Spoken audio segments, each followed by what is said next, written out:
Hello students, today our topic is indifference curve या ordinal utility approach. According to this approach, किसी भी good से मिलने वाली जो आपको सेटिस्फेक्शन है या यूटिलिटी है, यू कांट मेजर दैट, आप उसको मेजर नहीं कर सकते.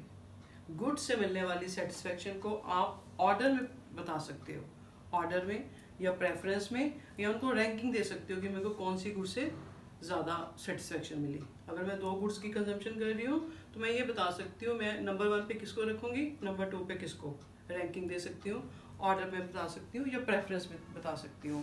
यानी कि according to ordinal utility approach we can't measure utility.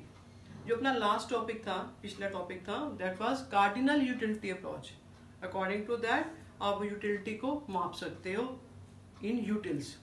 But according to ordinal utility approach given by Hixian, you can't measure utility because utility या satisfaction is a feeling of mind. इसको मतलब माप, you can't measure it. आप सिर्फ इसको preference में, order में बता सकते हो. And this is a more realistic approach. Indifference का short form IC, ठीक है. यानी कि IC कर्व की कुछ assumptions है. अजम्पशन यानी कि मनी इनकम गिवन और नो चेंज. जो कंज्यूमर है उसको जो मनी इनकम है उसकी गिवन है और उसमें कोई भी चेंज नहीं है.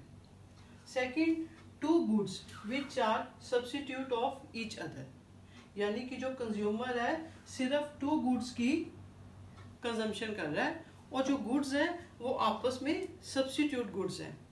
यानी कि मान लीजिए कोई फ्रूट है तो यहाँ पे एग्जाम्पल्स फ्रूट की ले रहे हैं, जैसे एप्पल और ऑरेंजेस है. These are substitute goods. यानी कि अगर मेरा कोई फ्रूट खाने की इच्छा हो रही है तो अगर एप्पल नहीं मिला तो ऑरेंज की भी कंजम्पशन कर सकती हूँ. यानी कि बिल्कुल डिफरेंट चीज़ नहीं है. एक होता है जैसे मेरी फ्रूट खाने की इच्छा थी तो ये तो नहीं है मेरी फ्रूट खाने की इच्छा तो मैं चाय पी लूँगी, ठीक है ना. यानी कि 2 गुड्स चाहिए हमें which are substitute of each other. अगर एक नहीं मिली तो हम दूसरे को यूज़ कर सकते हैं. तीसरा, कंज्यूमर इज रैशनल.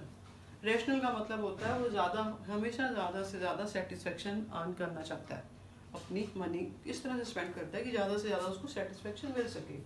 फोर्थ आपके पास असम्पशन आ रही है मोनोटोनिक प्रेफरेंस.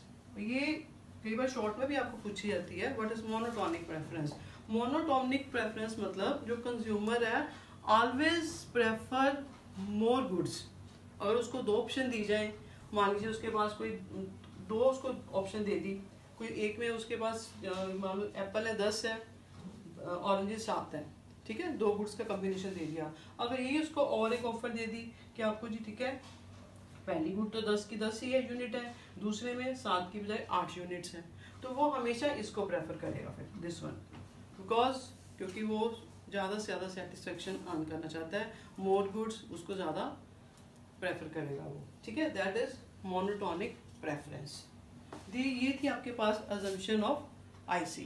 अब है क्या, अगर हम उसको इस टाइप में शो करते हैं, दैट इज ए शेड्यूल या टेबल. क्या कह रहा है कि मान लीजिए कंज्यूमर 2 गुड्स की कंजम्पशन कर रहा है, एप्पल और ऑरेंजेस, ठीक है. ये हमारी अजम्पशन है, 2 गुड्स लेनी है और वो आपकी आपस में सब्स्टिट्यूट होनी चाहिए. अब वो कॉम्बिनेशन ले रहा है कि मान लो उसके पास कॉम्बिनेशन फर्स्ट में क्या था, वो 1 एप्पल और 10 ऑरेंजेस को कंज्यूम कर रहा है, ठीक है. ये उसके पास ऑप्शन है. सेकंड में क्या उसके पास है, वो एप्पल अगर एक और एप्पल लेगा तो उसको नंबर ऑफ ऑरेंजेस कम करने पड़ेंगे, ठीक है, बिकॉज उसके पास मनी तो उतनी है ना. यानी कि एक एप्पल की कंजम्पशन को बढ़ाने के लिए उसको ऑरेंजेस को परचेज कम करेगा, ठीक है. फिर उसके पास दूसरी ऑप्शन आ रही है 2 और 7. थर्ड, अगर वो एप्पल का एक नंबर और इंक्रीज कर रहा है तो उसको ऑरेंजेस और कम करने पड़ेंगे, ठीक है. फिर फोर्थ, एप्पल एक और कंज्यूम कर रहा है, ऑरेंजेस और कम करने पड़ेंगे. यानी कि उसके पास ये सारे उसके पास कॉम्बिनेशन हो गए, ए कॉम्बिनेशन, बी, सी और डी. जो इसी शेड्यूल को जब हम इस कर्व में शो करते हैं या डायग्राम में शो करते हैं, that is A graphic representation of presentation of IC curve, ठीक है ना. यानी कि ये सारी जो आईसी कर्व्स है इन्हीं सेट्स को, यानी कि ए आपने ओ एक्स एक्सिस पे जैसे एप्पल ले रहे हो, ओ वाई पे ऑरेंजेस ले लो, ठीक है. ए सेट क्या था, 1 एप्पल 10 ऑरेंजेस. बी पे क्या था, 2 एप्पल 7 ऑरेंजेस। ऐसे ऐसे चारों पॉइंट्स को मिला के आपने एक कर्व ड्रा कर दी, दैट इज आईसी कर्व, ठीक है ना। यानी कि आईसी कर्व क्या है, IC curve is a graphical, graph भी है डायग्राम भी है, डायग्रामेटिक और graphical presentation of indifference set of consumer. ये इंडिफरेंस सेट ऑफ कंज्यूमर है, यानी कि कंज्यूमर चाहे ये ले ले, ये ले ले, ये सेट ले ले, ये सेट ले ले, उसका लेवल ऑफ सेटिस्फेक्शन सेम है, ठीक है। It is a locus of all such points which show different combination. ये जो पॉइंट्स हैं आपके पास डिफरेंट कॉम्बिनेशन को शो कर रहे हैं ना, डिफरेंट कॉम्बिनेशन को ऑफ टू कमोडिटीज के, ठीक है, डिफरेंट कॉम्बिनेशन को शो कर रहे हैं, offering the same level of satisfaction, जो कंज्यूमर को same level of satisfaction offer कर रहे हैं, that is IC curve. IC curve is a diagrammatic presentation of an indifferent set of consumer. It is a locus of all such points which show different combination of two commodities, like example दे दी जो भी आप लोगे, offering the same level of satisfaction to the consumer, यानी कि ये जो points हैं उसको same level of satisfaction दे दें। This was definition, tabular presentation होगी, table या schedule, और this is graphic रिप्रेजेंटेशन, उसकी प्रेजेंटेशन है।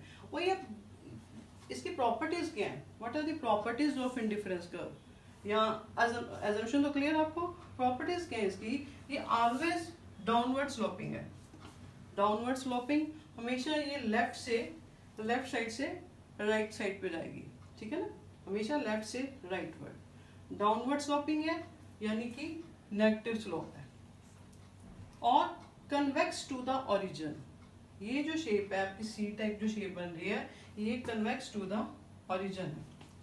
और ये कन्वेक्स टू द ओरिजिन क्यों है, ये क्वेश्चन भी इंपॉर्टेंट है, काफी बार 1 मार्क्स में पूछा जाता है कि जो शेप है स्लोप ऑफ आईसी का downward and always convex to the origin, ये कन्वेक्स टू द ओरिजिन क्यों है, because of diminishing rate of marginal rate of substitution, diminishing rate of marginal rate of substitution. Marginal rate of substitution क्या होता है, मान लीजिए जैसे पहले मैं आपको इसको नेक्स्ट लेक्चर में अच्छी तरह डिटेल में बताऊंगी, अभी ब्रीफ में बताती हूँ।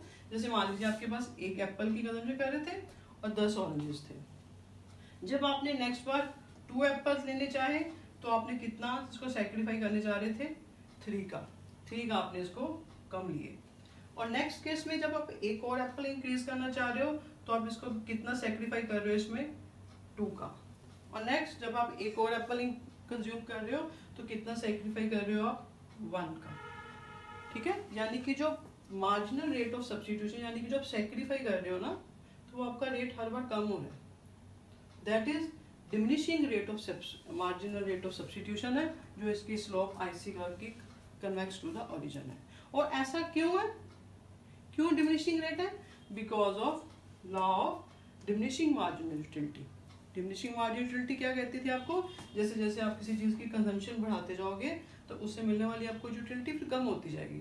अगर आपको इससे मिलने वाली यूटिलिटी कम हो रही है तो आप फिर इसका सेक्रीफाई भी कम करोगे, ठीक है ना।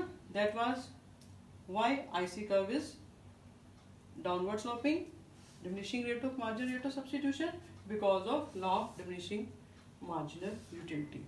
और एक अलग से कई बार 1 मार्क्स में क्वेश्चन पूछा जाता है कि व्हाट आर आईसी मैप्स, ये आईसी मैप्स क्या होते हैं, ठीक है। जब आप बहुत सारी आईसी कर्व्स को इंडिफरेंस कर्व को इकट्ठे शो करते हो, या ग्रुप ऑफ या फैमिली ऑफ आईसी कर्व, वो टर्म यूज की जाती है फैमिली ऑफ आईसी, जब इनकी आप इकट्ठे शो करते हो तो that is a IC maps, ठीक है। I hope this is clear. तो today in next lecture I will explain you in detail what is MRS और इसकी जो आगे प्रॉपर्टीज है, और एक क्वेश्चन आता है मेन जो आपका consumer equilibrium with the help of IC curve. तो we will discuss in next lecture, till आप इसको प्रिपेयर कीजिए, ठीक है। Have a nice day, good bye.